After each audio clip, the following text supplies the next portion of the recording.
महाभारत में अनुशासन पर्व में पितामह भीष्म कहते हैं कि यदि 12 साल तक लगातार एक कार्य किया जाए तो वो कार्य सिद्ध हो जाता है। गोकुल में एक अद्भुत भक्त हुए कृष्णदास जी, ये उन्होंने सुन लिया, उनके मन में भाव आया, वो गए माला बना करके ठाकुर जी के पास, बोले ठाकुर जी 12 साल तक लगातार माला पहनाने आऊंगा, 13वें साल की जब सुबह होगी तो आपको माला पहनने मेरी कुटिया में आना। अब कृष्णदास रोज माला बनाते, रोज ठाकुर जी के पास ले जाते और रोज ठाकुर जी को याद दिलाते कि आज इतने दिन हो गए। अब 12वें साल का आखिरी दिन था। ठाकुर जी को बोले ठाकुर जी कल आपकी बारी है, कल 13वें साल की पहली सुबह है और यदि कल आप नहीं आए तो मैं कभी आपके पास नहीं आऊंगा। भोजन की तैयारी की, सारी रात लगे रहे। सुबह प्रातः काल इंतजार करने लगे कि ठाकुर जी अब आएंगे अब आएंगे। शाम हो गई, ठाकुर जी नहीं आए।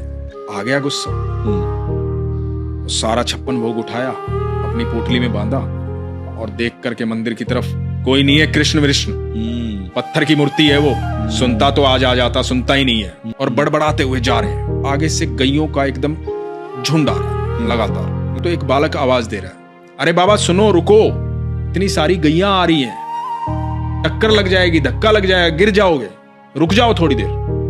रुक गए कृष्णदास जी।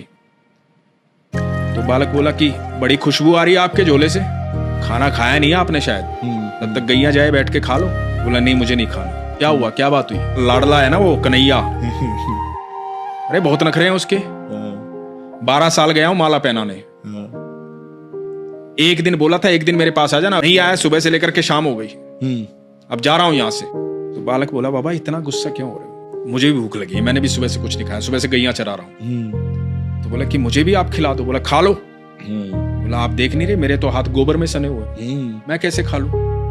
आप अपने हाथों से खिला दो। अब एक एक कोर खुद खा रहे हैं, एक एक कोर उस बालक को खिला रहे हैं। अब उस बालक को जब 2-3 कोर खिलाए ना तो बालक की आंखें लाल हो गई, आंखों में आंसू बह रहे हैं।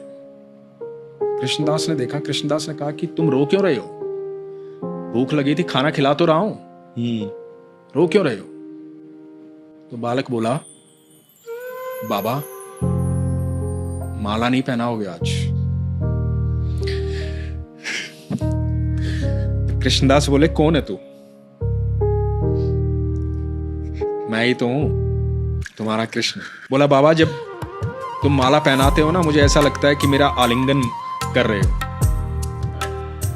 आज सुबह से वो आलिंगन महसूस नहीं हुआ, सुबह से इंतजार कर रहा था। भक्तों ने बहुत भोग लगाया पर मैंने किसी के हाथ का खाना नहीं खाया, मुझे मेरे कृष्णदास के हाथों से खाना खाना था।